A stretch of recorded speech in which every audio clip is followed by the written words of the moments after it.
Nah, ini uniknya menyarankan dan mendorong untuk Wapres Gibran itu berkantor di IKN, Bang. Nah, ini seolah-olah karena Gibran anak Pak Jokowi sebagai penggagas yang waktu itu dianggap sebagai yang getol untuk segera IKN jadi. Nah, ini kira-kira gimana? Kok bisa menyarankan Wapres segera berkantor di sana begitu? Ya, jadi sebenarnya saya bilang nggak salah juga nih mereka ini kan, karena mereka ikut-ikutan sama menteri-menterinya Pak Prabowo kan, yang mengatakan seolah-olah udah harus ke Gibran ke mana, ke Papua gitu kan, gak ada masalah gitu selama itu perintah presiden gitu kan, atau kesepakatan presiden dan wakil presiden. Toh Mas Gibran juga sebagai Wapres mengatakan beliau mau dimanapun nggak ada masalah selama masih di Indonesia gitu kan, dan atas perintah presiden.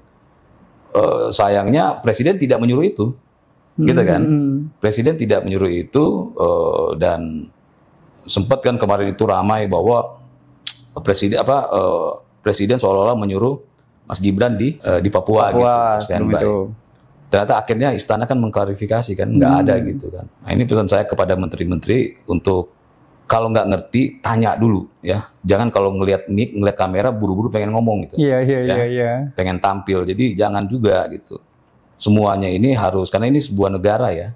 Kalian bukan pribadi, kalian harus menyampaikan sesuatu yang benar-benar apa yang diarahkan presiden itu yang kalian sampaikan. Kalau nggak ngerti tanya gitu kan, jangan menafsirkan sendiri. Nah, gara-gara itu muncul juga nih akhirnya pihak-pihak lain yang punya ide menyarankan Gibran di IKN dan segala macam. Ya, ini kan sama juga.